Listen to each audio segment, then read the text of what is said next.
Welcome to United Network News, the official news channel for CARE, the Center for Amity and Restoration of Earth. I'm Sunny Galt. At UNN, you get the real news. Through our field messengers, we show you the truth about what's really taking place in our communities. We also bring you stories to help you remember who you are and why you're here, as well as regional stories that impact the people. And our World Situation Report reveals what's happening throughout the multiverse. We are here to restore Earth. In the U.S., it is Friday, June 14th, 2024. This is the National Mountain of Norway, known for its interesting shape. Find out why it's attracting climbers from all over the world. In California, a family-owned ranch is helping to preserve endangered salmon habitats. Learn more about this protected piece of farmland. Trees are sentient beings full of wisdom that can assist humanity as we restore our planet, and they have a special message to share with us today. Myanmar is now facing an economic crisis. A third of the population is already living in poverty, and there's no relief in sight. And the U.S. government makes it a bit easier to renew passports after months of delays. This is Calen Gipp, messenger for United Network News. Here's a look at today's field messenger reports from all around the world. Stetind, Norway's national mountain, is famous for its unique shape and challenging climbs. Despite its remote location, it attracts climbers worldwide. UNN field messenger Emma takes us to this spectacular mountain. Hi, this is Emma, field messenger for UNN, reporting from Norway. This report is going to be about a mountain in the north of Norway that have become very well known among mountain climbers for its strange shape, iconic shape. The mountain is called Stetind, and the shape of the mountain makes it difficult and hard to climb. So Stetind is an iconic mountain close to Narvik in Nordland county in the north of Norway, where I was born. It is located very far north above the Arctic Circle. My family has a summer house in that area, and it's very often that we go there in the summer or we use it in the weekends. In 1992, the local government made a tunnel under the mountain, and the area became more accessible. The tunnel is 273 kilometers long, almost 170 miles. So it's a long tunnel, and it gave access to the area, which was normally you had to do like a ferry or drive a long way around the mountains. The mountains has very smooth sides, reaching all the way to one of the many fjords. Stetind has an obelisk-like shape, which gives it a very distinct look. In 2002, it was voted to be the national monument, or the national mountain of Norway. So that's my report from the north of Norway. Thank you for watching. Hope you like the local report. Next, we visit Brazil Ranch in Tamales Bay, California, for a hiking event focused on preserving endangered coho salmon habitats. UNN field messenger Ruth highlights these conservation efforts. Hello, this is Ruth, field messenger for UNN, reporting from Northern California in West Marin, Tamales Bay, off the Pacific coast and 1 hour north of San Francisco. Today, we are on Brazil Ranch for a hike sponsored by the Marin Agricultural Land Trust. It was founded in 1980 for land conservation and regenerative agriculture. We are hiking across the ranch through herds of sheep and cattle to a creek called the Water Creek watershed, where MALT is preserving and protecting habitat for endangered coho salmon. The protection of California's endangered wildlife is a focus of MALT, as is the protection of family farmers from land development. Future generations will benefit from this protection and the preservation of the land for food and wildlife in the future. Thank you. This is Ruth, signing off as Field Messenger for UNN. We want you to become a UNN Field Messenger. These are everyday people just like you who want to make a difference in their community. You don't need any special training or equipment. Just use the camera on your mobile phone and show us what's happening in your area.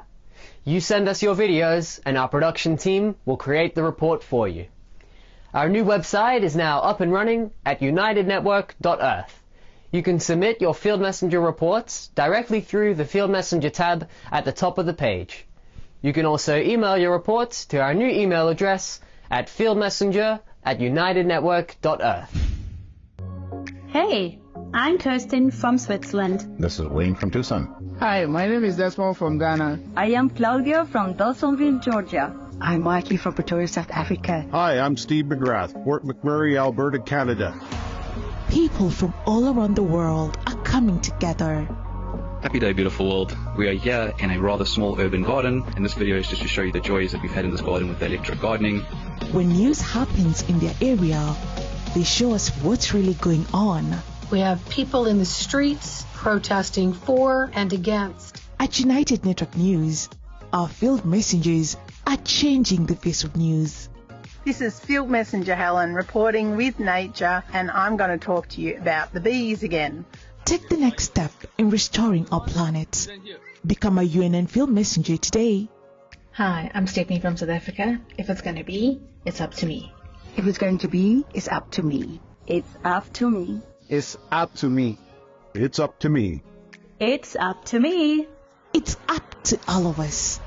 We're UNN, and we're taking back the news.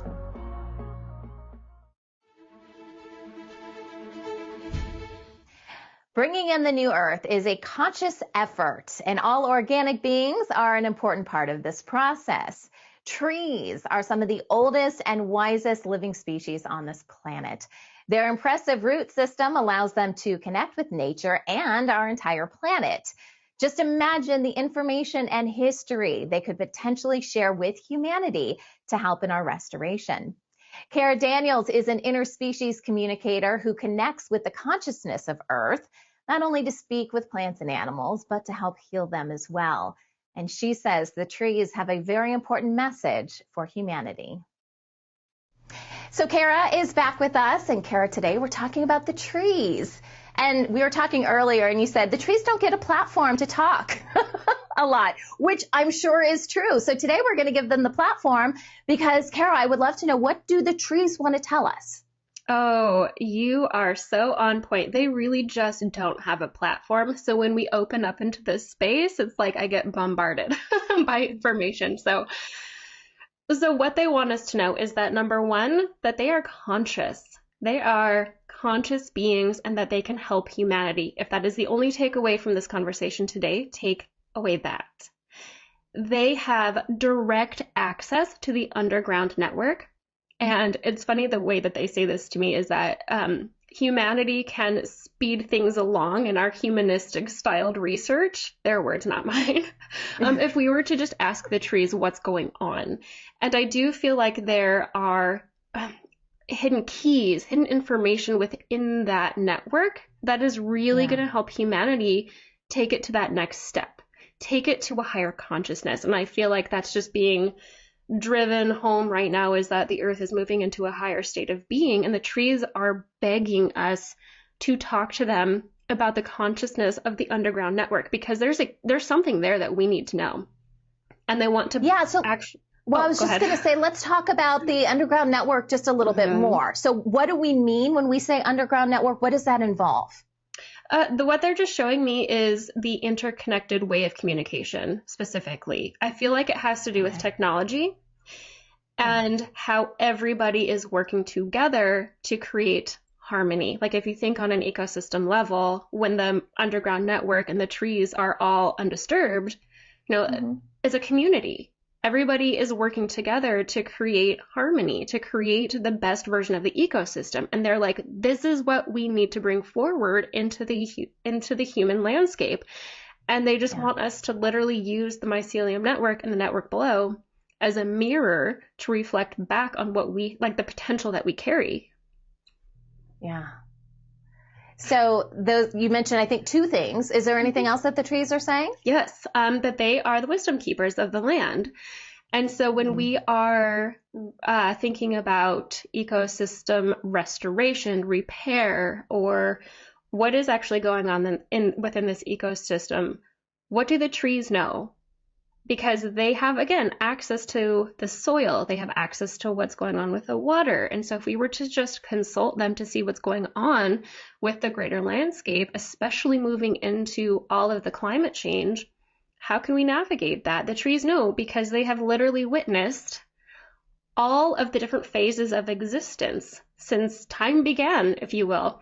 And because they're the wisdom keepers, they pass that knowledge from generation to generation. And so through that wisdom of the past experiences and the current information that they carry combined, it's like a well of information that can help us carry forward most productively and sustainably and understand the new ecosystems that are going to start presenting themselves.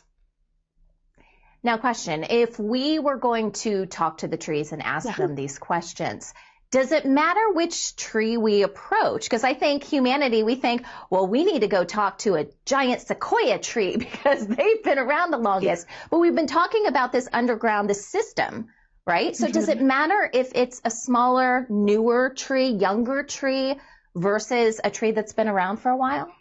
I would say it depends. So when it comes to communicating with trees, some of those ancient trees are really hard to connect in with unless you are well practiced. And so the easier ones to approach and ask questions are usually those middle-aged younger ones, depending on the species, of course. But when it comes to an ecosystem, the important thing is to connect in with an individual that is native to the landscape and is part of that family of larger trees, like that larger landscape, and the information's going to come. Just ask the questions. Find the tree that you can connect in with and ask the questions. They are just saying sometimes people that have bias, like that lens of bias or like a really heavy scientific background can actually block themselves because they think they know everything. Not to be rude by any means, I'm that person too, but sometimes knowing less going into a conversation is more productive because you don't have bias of the information that can come through, if that makes sense. So yeah, just any tree that calls you in within the landscape can give you productive information. Nature journals are making a comeback thanks to the Australian Association of Nature Journaling. This delightful blend of scrapbooking and sketching encourages individuals to slow down, observe, and record their surroundings more keenly.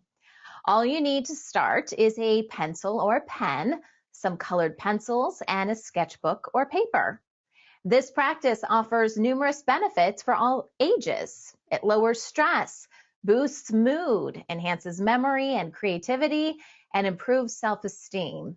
It also helps to reduce symptoms of anxiety and depression. No artistic talent is required. Record what you see, and you can even start in your own backyard.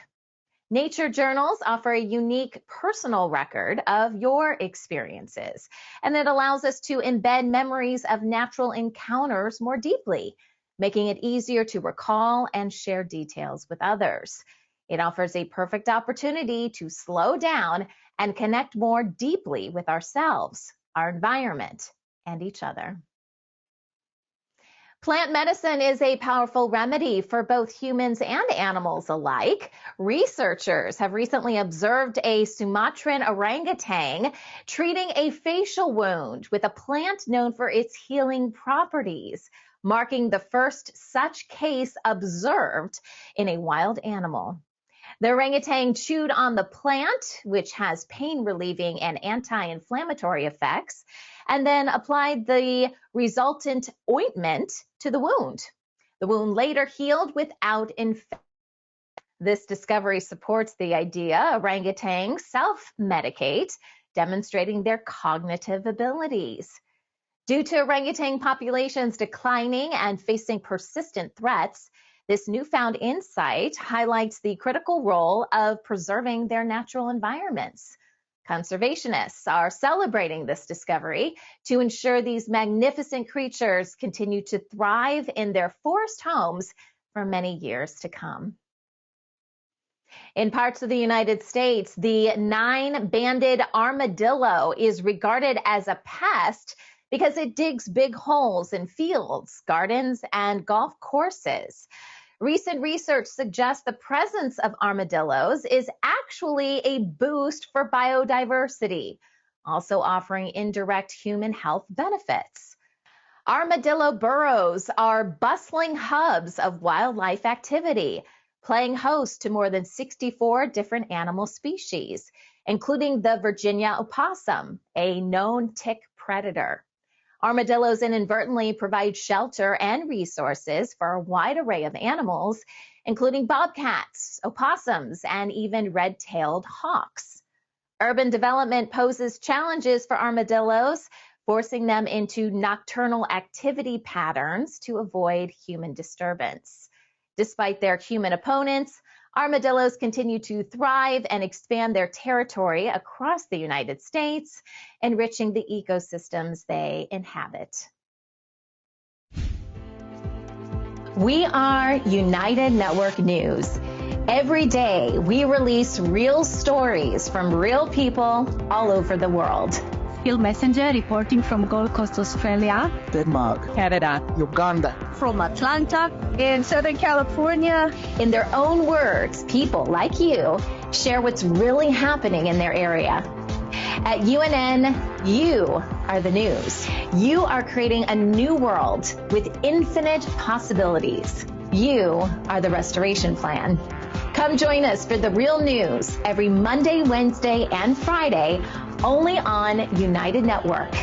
We're UNN, and we're taking back the news.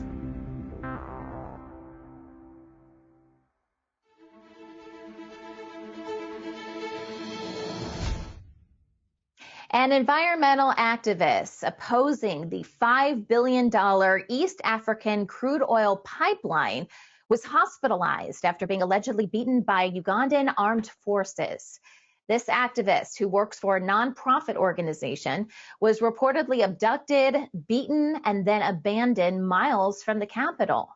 The military denies involvement, accusing the campaigner of faking the incident. Human rights groups report this individual is amongst 11 activists targeted recently by Ugandan authorities. Campaigns against the pipeline, which poses risks to national parks and threatens to displace thousands, have faced growing repression. More than 47 protesters have been detained or arrested since September 2020. The pipeline project, supported by major international oil companies and governments, continues to draw criticism for its environmental impact and human rights concerns. Hundreds of unaccompanied child migrants in Europe are being exploited by drug cartels, forced to work as soldiers to support the continent's rising cocaine demand. European Union police have reported large-scale exploitation of African children in cities such as Paris and Brussels. Child protection agencies highlight the brutal control methods used by these gangs, including torture and rape. Recent findings indicate London may also be affected, with several North African children showing signs of torture. These children are often trapped via social media and false promises, only to face harsh and traumatic conditions in Europe. With thousands of unaccompanied minors arriving in Europe and many disappearing, there's a growing concern over their fate. Authorities are calling for urgent action to protect these vulnerable children from further exploitation. Visa rejection rates for African applicants are significantly higher in Europe, with Africa experiencing the highest rates globally. Applicants often struggle to secure appointments, prove financial resources, and substantiate their visit's purpose. The rejection rate for Africans is 10% higher than the global average, affecting trade, business, and education. Algeria's rejection rate leads at 45.8%, compared to just 1 in 25 applicants in the U.S. Europe's visa policies face criticism as discriminatory. A visa subcontractor replaced a criticized system dominated by brokers selling appointment slots, but issues persist. Despite the challenges, many Africans continue to apply, driven by economic and familial ties, especially in countries like Algeria, where many aim for France due to historical and linguistic connections.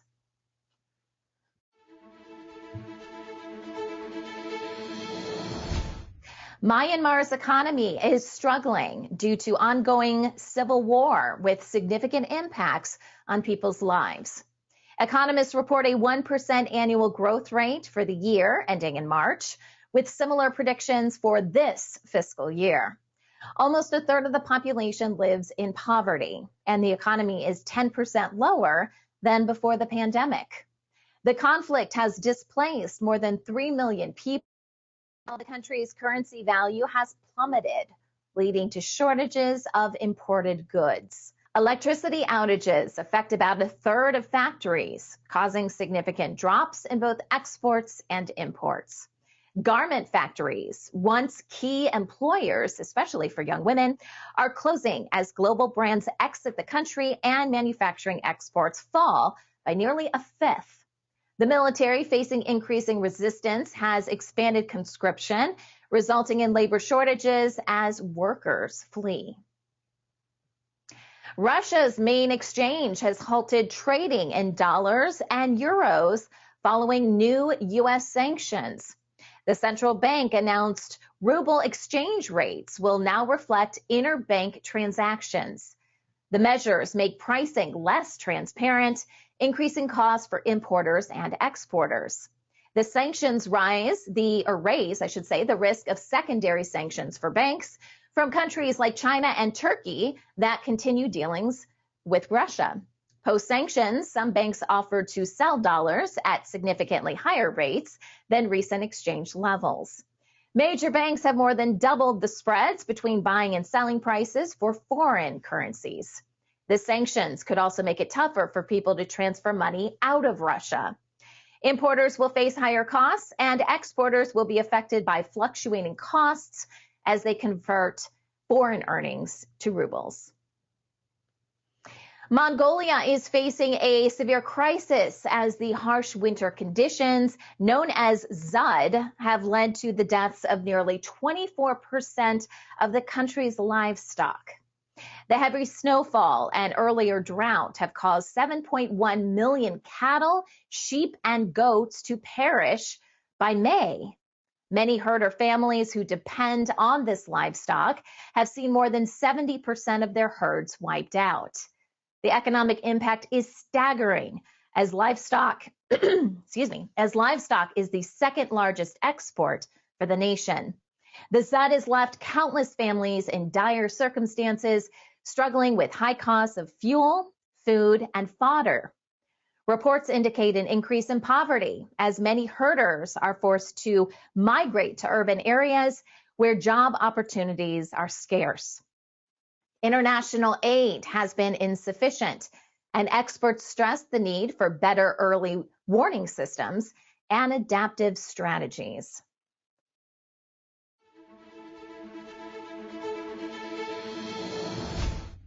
Homes in Kensington Banks, Australia, have been classified as high flood risk after updated modeling by Melbourne Water, the first update in 20 years. A recent analysis assessed flood risks for 15,000 suburbs and labeled properties as uninsurable if insurance costs exceed 1% of replacement costs. More than 3 million Australian homes might face flood risks by 2030, with more than 500,000 considered high risk. In designated black zones, property buybacks and relocation may be necessary, while red zones could be viable with adaptation. New flood zones may decrease Kensington Bank's property values by 20%, and insurance premiums are expected to rise. Banks are considering climate risks in mortgage approvals, potentially complicating loans for high-risk properties. Calls continue for the Victorian government to explore mitigation options and potential buybacks for owners in flood-prone areas. Australians on welfare payments, such as JobSeeker, are struggling to make ends meet due to rising living costs. A recent report highlights after paying for basic weekly expenses like rent, transport, and food, a single unemployed person has only $127 left. For single parents on the parenting payment, this figure drops to just $24. The analysis also notes these figures do not cover additional monthly or quarterly expenses, such as power and internet bills. Record high rents and escalating living costs are forcing people to skip meals, avoid medical care, and live in overcrowded conditions. The report calls for a significant increase in welfare payments to alleviate poverty and reduce the financial strain on vulnerable Australians.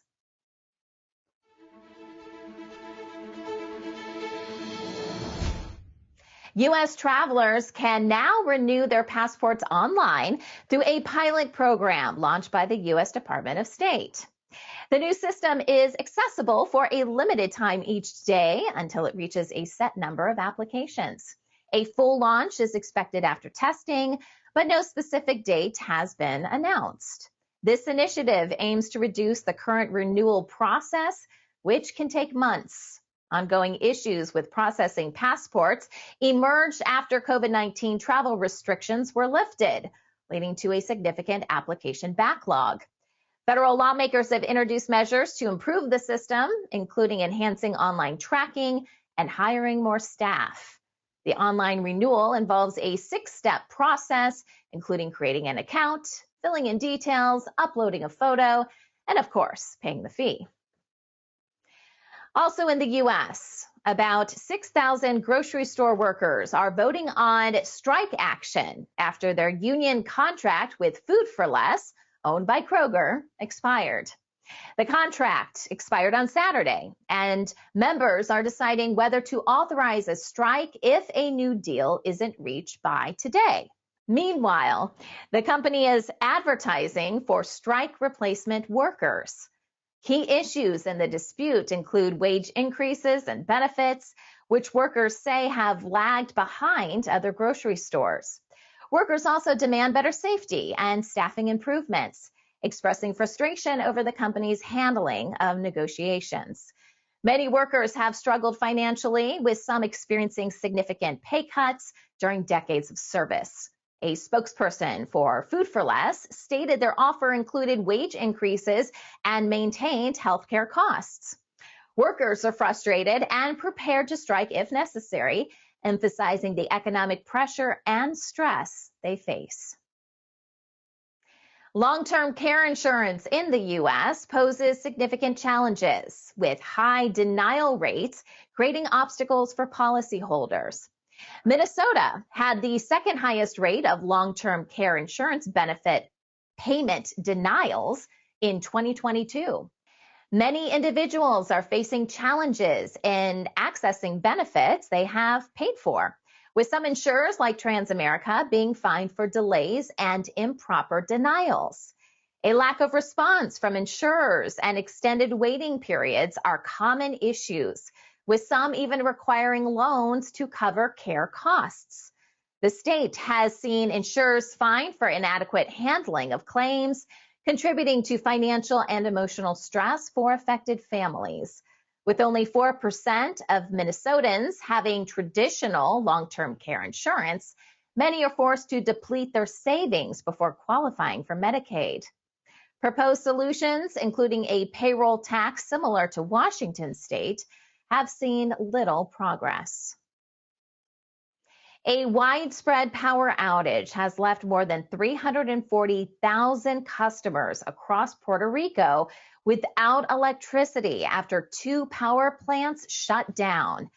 The outage, which affects the country's capital and neighboring areas, was linked to an issue with transmission lines.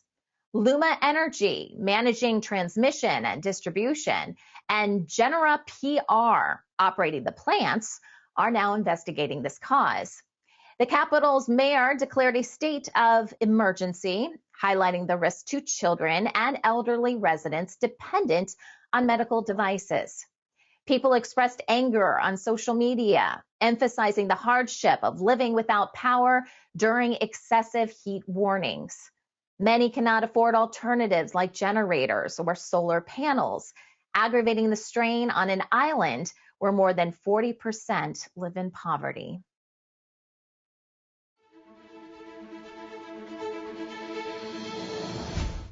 Germany has announced plans to increase the country's military by inviting young men to enlist.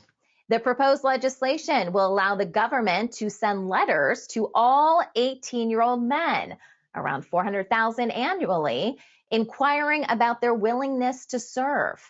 Respondents interested in military service will undergo medical evaluations, with a select few chosen to serve for 6 to 23 months.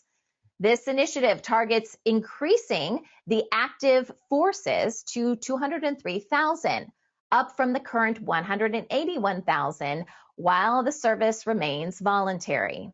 Women turning 18 will also receive these letters, but are not required to respond. Germany's persistent military personnel and equipment shortages have intensified calls for renewed service. The European Court of Justice has fined Hungary 200 million euros, which is about $216 million, for non-compliance with European Union asylum regulations. Additionally, Hungary must pay 1 million euros daily until it adheres to the legislation.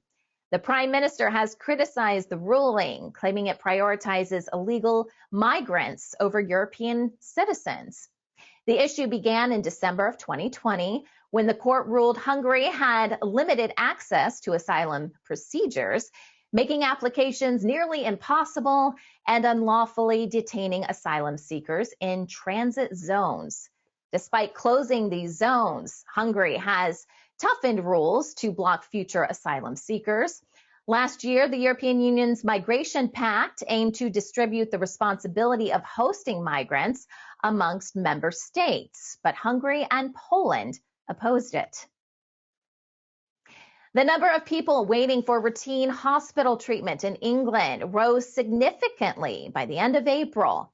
National Health Service, or NHS data, indicates an increase in hospital treatment queues for the first time in 7 months. The backlog of cases from the COVID pandemic and ongoing strikes by junior doctors over pay have aggravated the situation. Doctors are preparing for another strike from late June to early July. Several NHS targets are still unmet, with significant delays in appointments and emergency care. Patients are significantly impacted, with around 5,000 individuals waiting more than 18 months for treatment, defying NHS plans to eliminate such long waits by last April. In emergency departments, 26% of patients waited more than 4 hours for care in May. Several major supermarkets in the UK are under scrutiny for allegedly misleading customers about the freshness of their bakery products.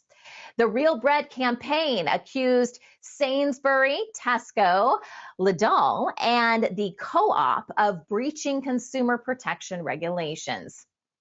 The supermarkets are reportedly labeling products as freshly made or freshly baked, despite many items being prepared off-site and only finished in store. Shoppers seeking genuinely fresh bread might be misled, believing they are purchasing products made from scratch within those stores. This issue affects consumer trust and could potentially lead to legal implications for misleading marketing. Sainsbury and Tesco have defended their practices, stating their products offer good value and comply with regulations. However, the Real Bread campaign continues to push for transparency, filing complaints with trading standards authorities. We have an exciting new announcement. We have launched a new global TV service specifically for the UNN community. Thousands of live TV channels, 60,000 movies on demand, over 30 languages, and live sports from around the globe. Between all the separate streaming services and cable for live TV and sports packages, it could cost well over $200 a month. But now with United TV, you can have it all for only $15.99 a month. Go to unitedtv.org and check it out. Get so much more for so much less.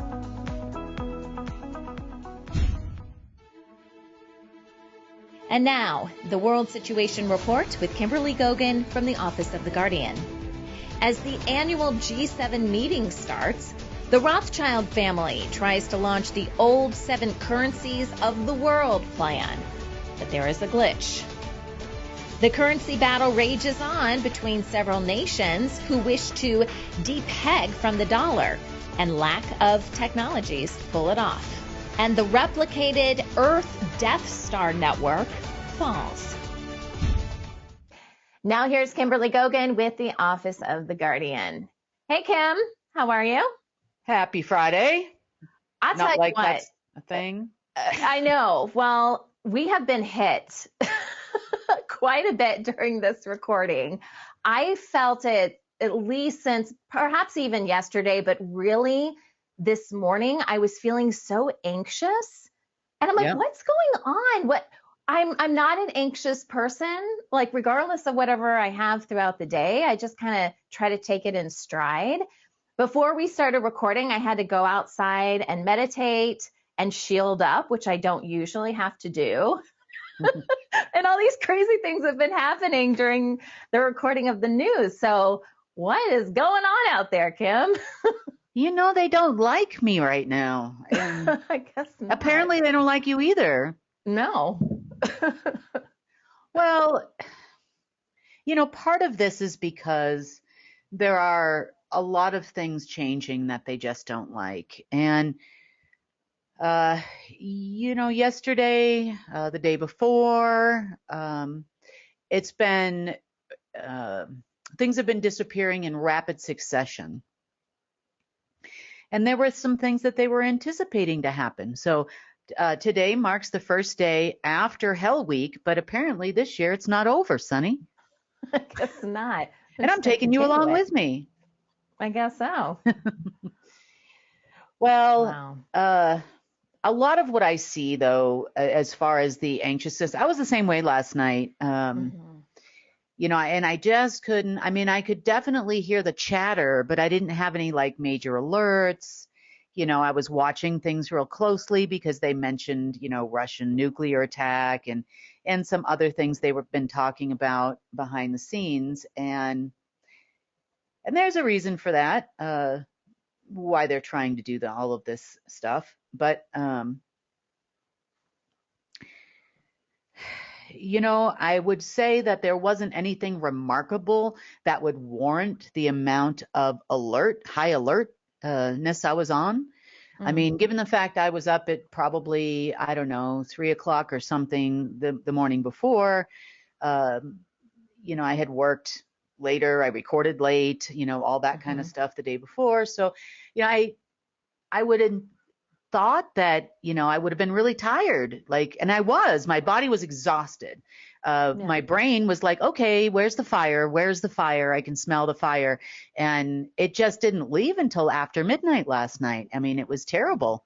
You can only watch so many crappy movies that are boring before you know, before you're like, all right, come on, God.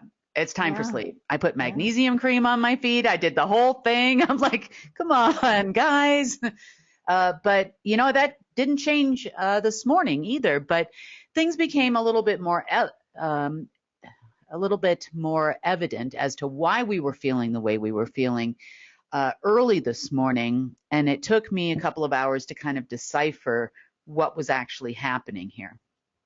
Okay. So do we want to talk a little bit about regular news first, and then we'll kind of get into the reason why all of these are coming out, and then we'll get into the more Earth-like things that have been happening. Okay. Okay. So Russia, they had made the announcement, we had talked about it on Wednesday, about possibly using XRP, and that would bring them back to their American partners. Well, it became clear that, they knew, and I didn't know exactly why at the time. I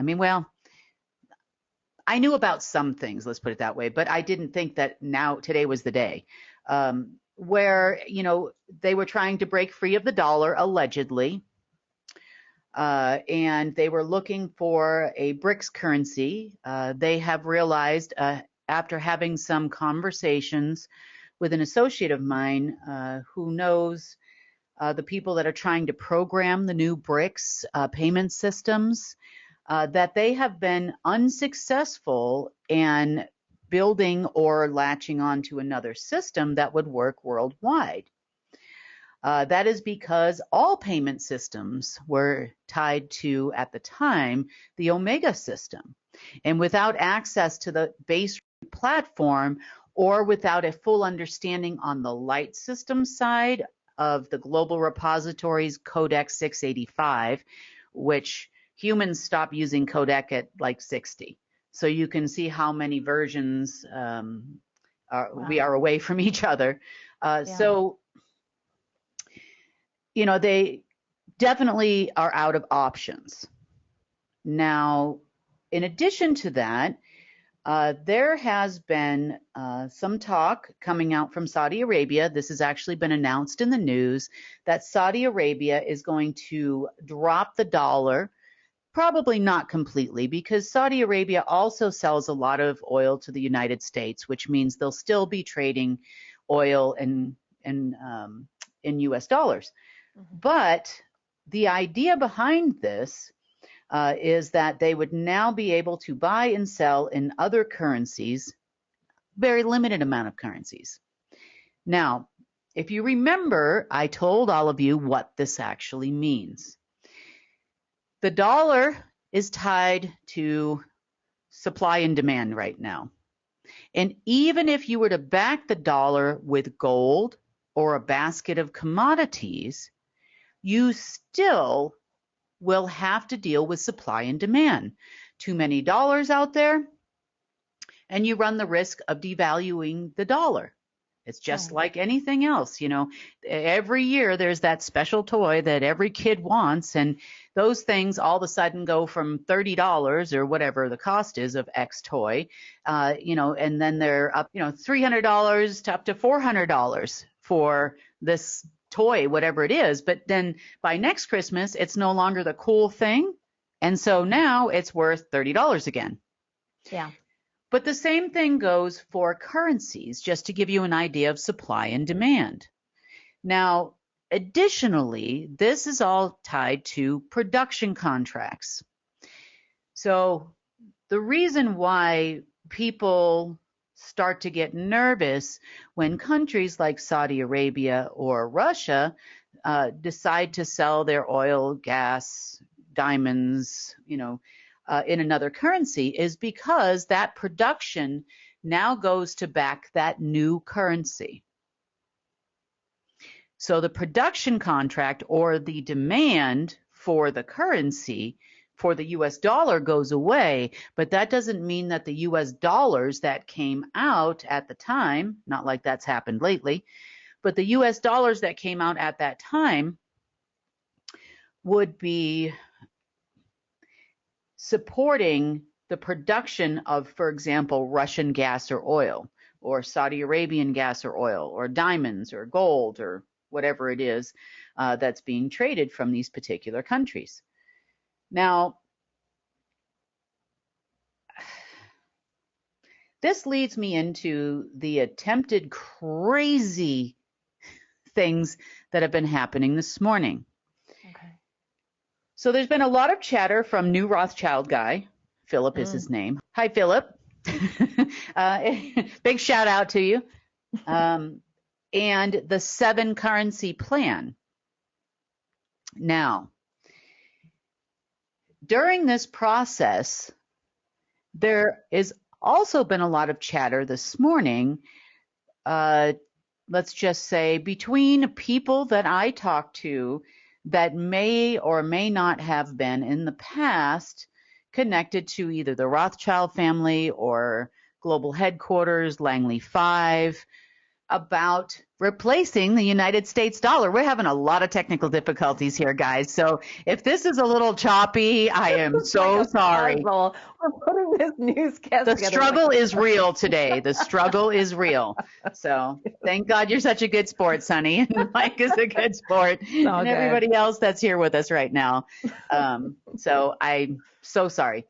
And the intended currency this time, though, is the Amero. If you've been in the game a long time, you will have heard about the Amero.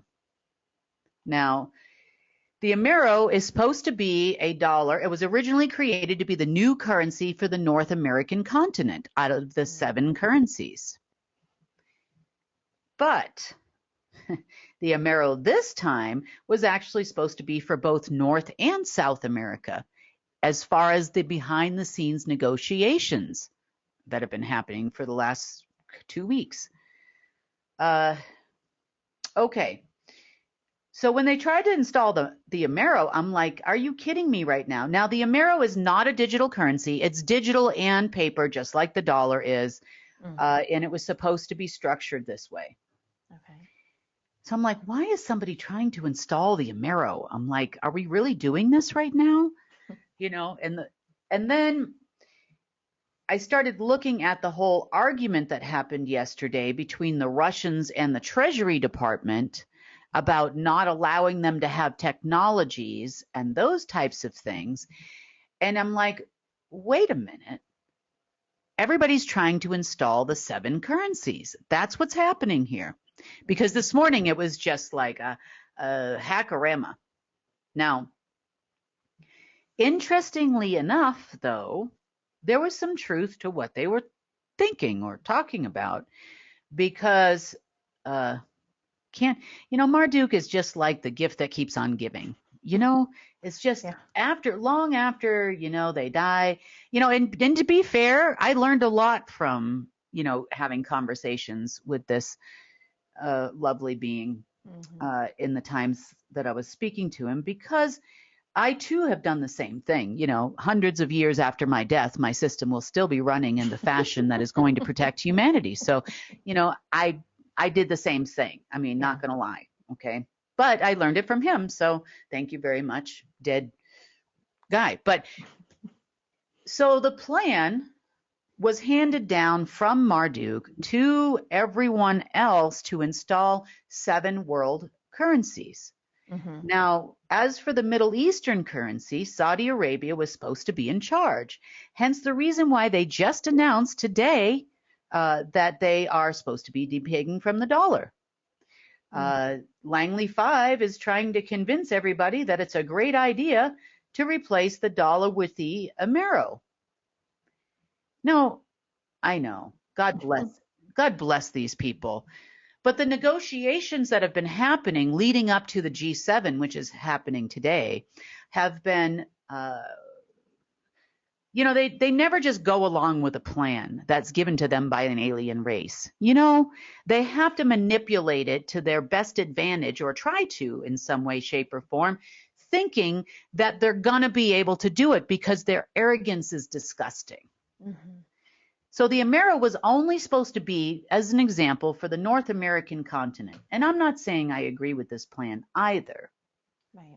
But they negotiated with the whole South American continent to use the Amero as well. That's not what it was programmed to do. They just don't know a good thing when they've got it. Now, not like we were going to let this happen anyway, but it's the same negotiation and the arguments they're having with the Russians, because there was only supposed to be one European dollar. There wasn't supposed to be an Eastern European and a West European, but that's the way they wanted to do it. And they've been telling the Americans side of the deep state has been telling everybody they control the technology to make it happen. And that is a full-on lie. Yeah. Langley 5, that is you Langley 5 generals that think that you're in charge of everything and you really don't know. I've listened to your negotiations with your gentleman from Alabama this morning, and you sound like you have never actually even balanced your checkbook, let alone tried to run a financial system, because I can tell you right now the things that you were saying were ridiculous.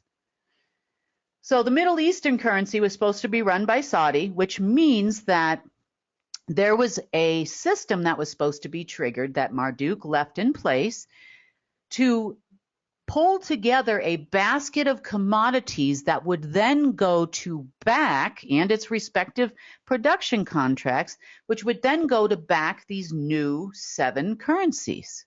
Mm-hmm. But by twisting around the world to suit your needs, you defaulted the program anyway, and I didn't even have to do anything because you people don't understand. You don't control this technology. You don't even understand, for example, that the motherboards for this technology are not even on Earth.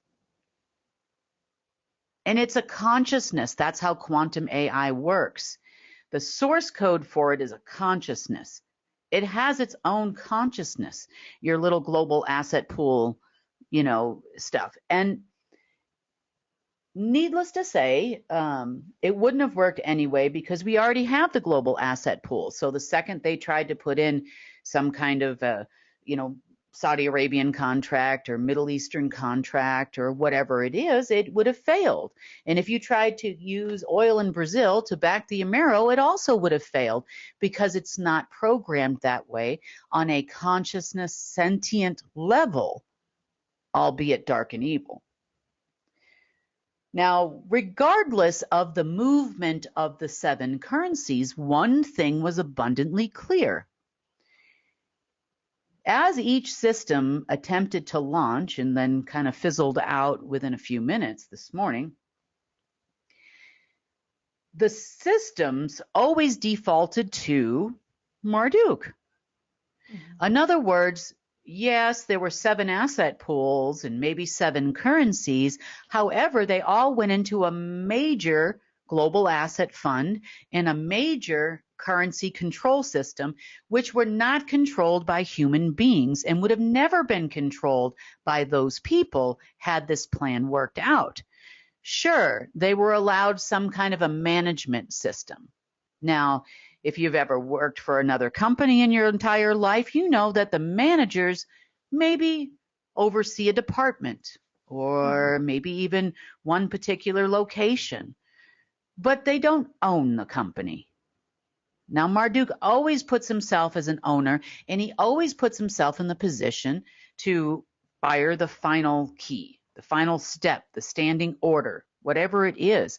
But in the absent, when he is absent and no longer with us, there's no one left to pull the final key or push the final button but me. Mm-hmm. So I looked at this and went, oh, heck no. Delete. And that was the end of that. So there was a new point of sale system, a new international financial transfer system. But the reason why it had to go was because we already have all those commodities backing all the current currencies that we have out there, to which you are the beneficiary. I can't flip over the whole system, and I'm not willing to do that for governments, for the order, for Rothschild, for Langley 5, or for militaries, or for anybody. Mm-hmm. This is the way it's going to be. If you don't want to respect the other 8 billion humans on this planet, you can get off it at any given moment in time. And a lot of you have. But this we are not doing.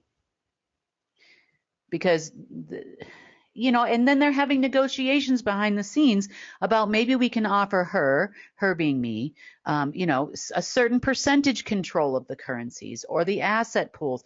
I have 100% already there, sweetheart. What are you offering me? Yeah, they don't know you very well. No, they don't know me very well, and nor they do call me a lot of names, and most of them start with 4 letters, or less. And I can understand why. But you also have to understand it from my standpoint. I'm not being greedy here. I'm separating assets and dividing them by all of the people that live in this respective area so that they can all have jobs and we can increase production and we can do some great things with some new technologies. Maybe 10 years, 15 years down the road, we can stop putting bacteria poop in our cars, which is kind of sounds funny and ridiculous, or bacteria gas into our homes. Maybe there's something else out there that's better. And of course there is, rather than what we're doing here. But, if we have any hope of doing that, it's going to come from you, the people. It's not going to come from these people because these people do the same thing over and over again and expect a different result, which, as far as I know, is the definition of insanity. Yep. And not only that, their thoughts and theories on how to run a financial system. If there wasn't already somebody up there at the top that was running things behind the scenes, these people wouldn't even have gotten this far 10 decades ago or, 20 decades ago or 500, years ago, because they would have just never gotten how to do anything. They just get handed everything. They go kill some people and they get some money for killing people. They don't start a war. They don't orchestrate the war. They don't actually come up with the plans or the strategies for any war. They're given a handbook where you can choose numbers, war kind number 1 through 7. This is what you're going to do. And you don't deviate from those plans because they were given to you by the same person that sends you money to make the war. Yeah. Well, person is not me. I mean, I guess you could call me difficult. And that's fine. I can be difficult. I agree with that. But I also can't sit down and talk to these people. I can't talk macro or microeconomics to these people. So far, they haven't done anything for us with the trillions of dollars we laid out there in the past. And by us, I mean all of us. I'm not just talking about me. Mm-hmm. It's time to change. The system is going to change. It might take me another few days. It might take me a few weeks. It might take me a couple of months. I don't know. But the system is changing. It's going to change. And we are not paying for your ridiculousness anymore. Yep. So the reason why your Amero launch failed, and your GCC currency, that's the Gulf, failed, and why your Asia failed, and why your Eastern European dollar failed, or currency failed, and your Western European currency is already out there. It's called the euro. You know about that one.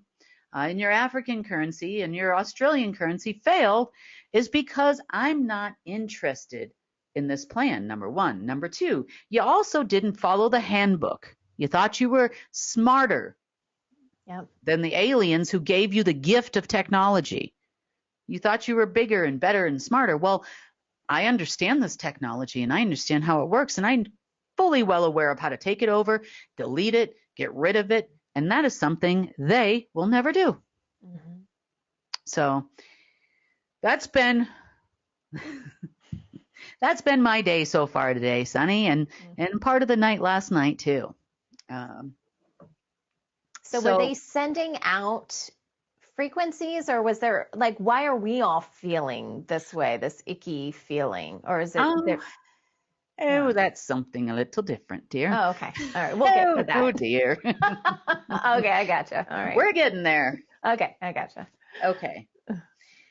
All right. So, everything that they did, meaning they by the Abraxas, the Draco, other people, other folks, let's just say, to this planet was done oftentimes in, if they're going to install 1, you're going to find 9. If you're going to find 9, you'll probably find 81. If you're going to find 81, now I'm using these numbers for a reason. They're all multiples of 9, like never ending, infinite circles. And I can appreciate that. But the interesting part about some of the things they did was a clear indication that they were trying to be God or be source or use the light in a different way to their advantage, because they could control dark energy, dark matter, dark frequencies, all that kind of thing. But controlling the light side of things and the actual elements that exist here on Earth is a whole nother story. Mm-hmm. And there were some rather elaborate structures that we found early this morning. Now, the alert, finally, because I've been looking for this, for hours last night, the alert finally came in probably about 2:30, 3 o'clock this morning and let me know what was happening. And the message that came in initially was that Source is not creating Earth. Earth is creating Source. Meaning source, neutral source, and dark source, or anti-source. And I'm like, how is that possible? Because this is like a chicken and egg kind of thing, right? If that was the case, Source created Earth, as one of the first creations. So I'm like, how is this possible? Well, gotta love Marduk's grandfather, Anu, and the Abraxas, because they came up with a way to make that happen. Wow. So Earth, as you know, if you've been following us for a while, is a keystone. It is the keystone for the universe. It contained the original DNA blueprint for the entire universe to exist. Now that DNA blueprint has changed, so it's a different type of keystone.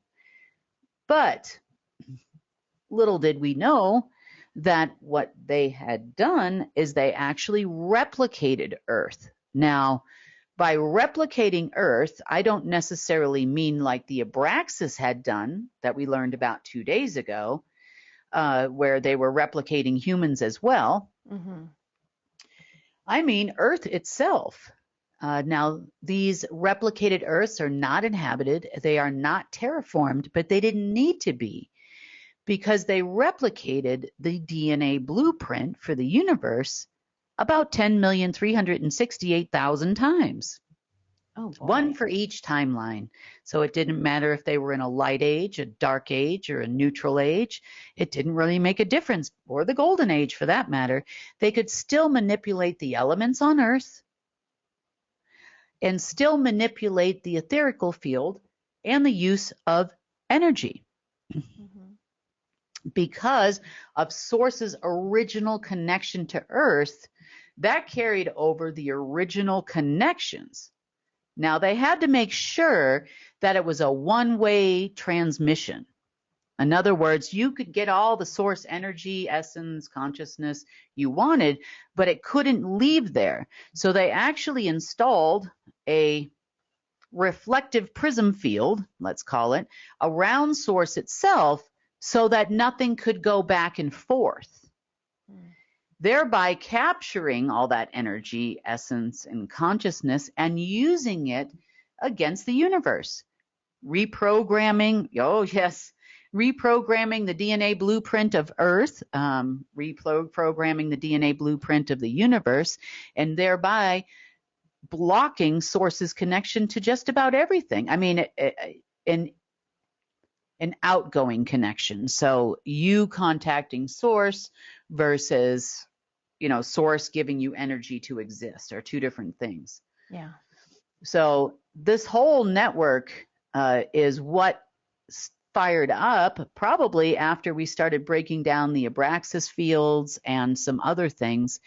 But also, I'm sure it was the icing on the cake and another gift from some Draco somewhere in the Abraxas to just put the fireworks at the end of my 2 weeks of hell. You know, go out with a bang, you know. So all the work that we were doing here on Earth, you know, had some standing orders and time release coding and everything for all of these other 10 replicas that were then trying to influence the DNA blueprint of everything we've undone here. And I'm like, are you kidding me right now? And then the following morning, you know, we have the new Great Reset, you know, currency program that also didn't work. Yeah. But it's been real fun. Oh my goodness. I know. Never a dull day. I just like a dull day. I have a dull day. Well, you can tell they were very concerned about the light over. I mean, they took it seriously. All these, I'm going to call them booby traps. Booby traps. Things set up for us. Wow. Yeah. It's very diabolical, too. Wow. Yep. No shame. These are well, and a lot of this stuff is just running on autopilot. It's really got nothing to do with the dumb humans here that thinking that they're the chosen ones and aliens give them gifts because they're people, you know, in any way, shape, or form. Not to say that they didn't recognize that these things happen or that they didn't have some other system maybe, you know, that was running off of those platforms or something, not knowing how they were created, nor did they care. They just cared that they could control the weather or control something else, you know, and oh, look, it came back this morning. We're so excited, or last night. I know. Yeah, God it's like a little these people. kid. It's like a little kid that gets a toy. Like they're just excited about the toy. They don't care how it was made, how it came to be, how it arrived at their house, who paid for it. Nope. You know, it's just, let's play. Let's play. Exactly. So, so that system is no longer with us. And I've just been cleaning up, you know, after this Marduk mess. But truth be told, there are some things, I mean, you know, and everything is a process. What is meant for our harm will be used for our good. So I had not built a global repository point of sale system. I was just going to use the old one, but it was time to do that. And I found that this morning. You know, we did replicate some of the SWIFT systems and IBAN systems and those types of things. But I needed to convert them all to Codex 685, so that's the repository one, which is what you call a Li-Fi system.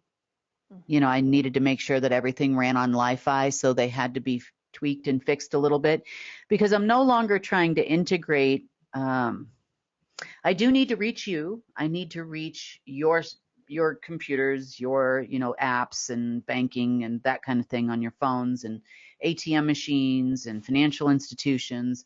But I also need to reach it in a more efficient way. And the same thing goes with, you know, stores. When you swipe your card or do a tap and pay or whatever it is you're doing, it needs to be more efficient. And the speed of light is a lot faster than their antiquated batching systems and all of that. So it's just, you know, you can replicate it, but then you've got to basically rework the whole thing to make it function. So these are things that I did find that Marduk put in there for them, for their new currencies that they were supposed to launch. But again, you know, for example, point of sale, it was meant for the America and it was meant for North America. It was not meant for Brazil. So Brazil's point of sale system wouldn't have changed to reflect the acceptance of the Amero, as an example. And they have no way to reprogram any of this stuff. So you see what I mean by like reasons why the deep state should not run the world. Number one, you know, you've never taken a course in macro or microeconomics, and that is a very clear picture, very clear. Number two, everything has been handed to you on a silver platter, and you have no idea how any of this stuff works. And you think that you are so special that you are going to tweak an alien technology.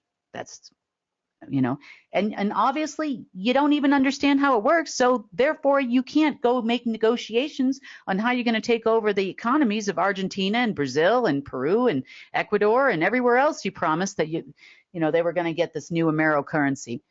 You're ridiculous because you don't even have the systems to support it, nor could you tweak them to make it happen. Well, nonetheless, it's gone now. So now I'm sure they're going to be upset. They were planning on announcing this at the G7, as I understand it, meeting. It used to be the G8. We can still call it the G8 because Russia's still negotiating with everybody else there. So it's no different than it was before. I can't wait till it's G0. Yeah, G0. 0 G's. Yeah, that'll be good. Honestly. No How many government. G's no do we need. Oh, God, it's just what a mess. Yeah. But it's fine. There's also talk that there was a behind the scenes, this is how crazy they are, of an alleged attempt to assassinate Donald Trump in Pennsylvania yesterday on the 13th. So yeah, yesterday. Been a long day. So,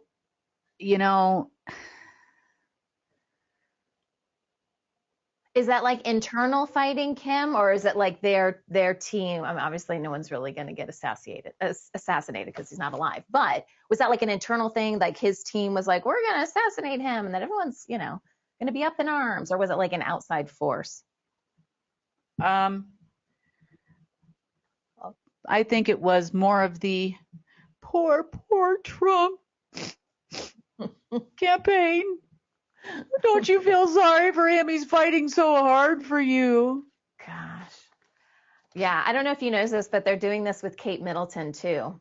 Yeah. So her new short hairdo, I've been tracking this a little bit, and apparently she donated her hair to some cancer group of children that are fighting the same thing that she's fighting, although there is no more Kate Middleton either. It's like, gosh, they're really trying to pull at the heartstrings here in so many areas. I know. Well, nothing else has worked. Yeah. Yeah. It's just, ways to get you to buy something and ways they get you to do something or take an action or manipulate your emotions to make you feel sad. What is this world coming to? That suicide program that was running a few days ago. So, the sadness was real. That was really real. Yeah. There was even a number of times I was sitting here and I'm working away and all of a sudden I'm like, I'm sad. I'm not sad. I'm fine. I'm tired of working right now. I'd like to go do something else, but I'm not sad. I know. Yeah, I had the same thing happen. I was going out for a walk with my dog and, I wasn't thinking suicide, but it was thinking death. And I'm like, where did that come from? And so when you explained it in your recording, I'm like, oh my gosh. Yeah. Like I don't think about that stuff, a lot, like not in a negative sense or in a hurtful sense or anything like that. No, but you're like random, like that's so not my thought. Mm-mm. And you've got to remind yourself of that when you do, if any of you out there are getting, some of these programs that, start firing off randomly, at specific times or days or whatever it is, remind yourself and ground yourself and say, is this my thought? Am I thinking this? Am I feeling this? Yeah. Because, whether it's anger, or you want to go attack somebody, calm yourself, take a few minutes and take a few deep breaths. Do I really want to yell at my spouse right now or my significant other or, my roommate or whoever it is, is around you, coworkers? Do I really want to do that? Because I feel like I want to scream at this person and it's for no good reason whatsoever. Yeah. Well, Yeah, a good thing, and we've talked about this before, but taking a shower when that happens is good to clear everything. I've also learned that going out and grounding, like letting that energy go back into the ground, is very helpful as well. So if you can't get to a shower, guys, take your shoes off, go walk barefoot in some grass and and try to get rid of that and see if that's really coming from you. I've had to do that recently as well. I'm like, wow, that was not from me. That was not okay. That's I know. not okay. And it's a little scary. I mean, honestly, when you're having random thoughts about doing things or, random thoughts about, I mean, I've heard people say that they lost everything, they feel like they lost all, it's like a dream or something weird, that they lost everything that they had. And then a lot of these things are designed too to hit you where it hurts. Like, what kind of buttons do you have? Say that you've got a fear of spiders and all of a sudden you're like, death by spiders. I'm going to go to sleep tonight and there's going to be spiders in my bed and they're going to kill me or something, I mean, whatever that is, they're going to play on those fears. Remember, the fears are the only thing you carry over into this lifetime. And, fears, guilt, shame, unfounded. But yeah, I mean, the struggle is real. And again, I realize the deep state is unpleasant. I realize that governments talk a lot of crap and they do a lot of things to us. And I understand that those things sometimes are harmful and hurtful to us. I really do. But when I look at the grand scheme of the things that they do to us, meaning from beyond, not a human function, I'm like, where you pick your poison of where you're going to fight. Are you going to fight this way or are you going to fight that way? Their weapons are a lot more effective than the human weapons. I can tell you that right now. Not saying that the human produced weapons are not bad, or that we didn't feel effects and harm from jabs and other things that have happened throughout the last several years. But I will say that, some of these other things are far worse than that. You wipe out millions of people in a day kind of thing. So you fight the fights that are worth fighting and you keep it moving. Got to finish it. We've got to finish what's happening now, regardless of what they do or what they don't do. But the interesting part about this replicated Earth system of Anu's, and, Abraxas, everybody had access to it, so it wasn't just anybody. He created it originally. The interesting part about it is not only could it manipulate some of the elements, but it also, when Earth stopped responding to dark energy, dark essence, remember we put those transmuters up? Not that long ago. That was maybe a few days ago. And maybe that's why these replicated systems got triggered, because I think it was last Saturday. So it was almost a full week ago. We put up the transmuter fields around humans so that everything would be transmuted to a light consciousness, essence, energy, whether it was negative or whatever. We did that because it was affecting the cleaning up of Earth. Right.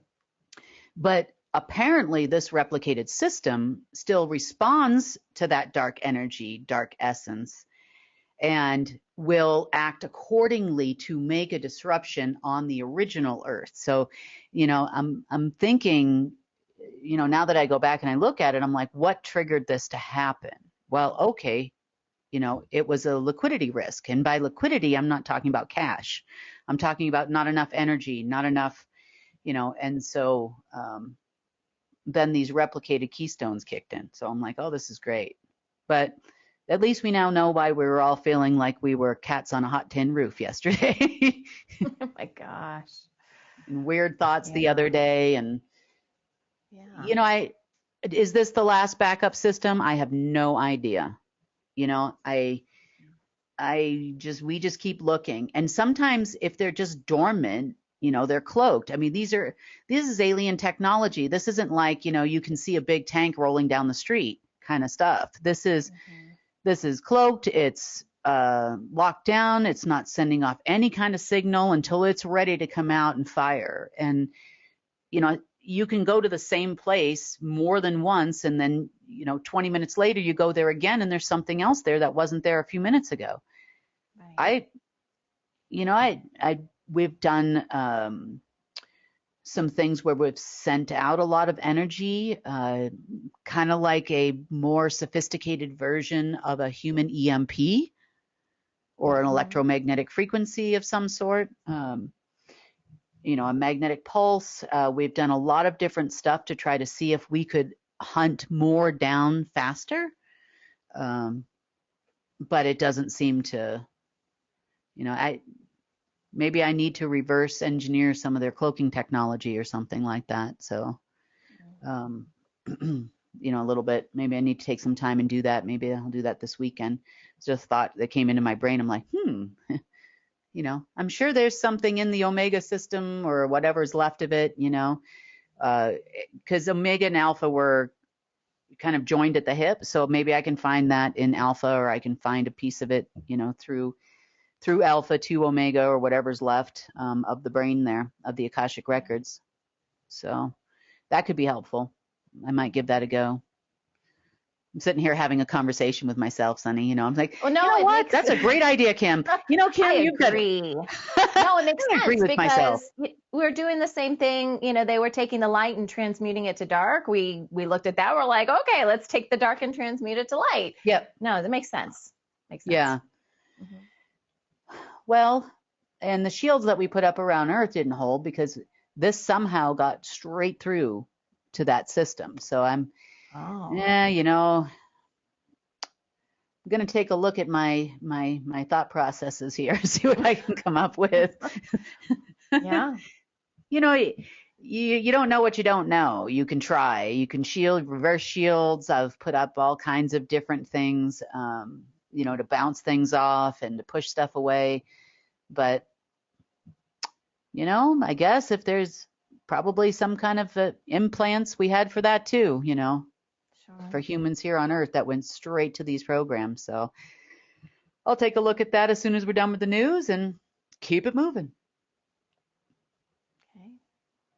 But no major announcements to come out of G7 next couple days. Yeah. Did the operatives show up early like they normally do to work on stuff? Is that still a thing, or they're not enough? Okay, they're still doing that. Yeah. These are the negotiations that were going on behind the scenes. The Americans came in and claimed they owned the technology. That's all a lie. That was a huge lie.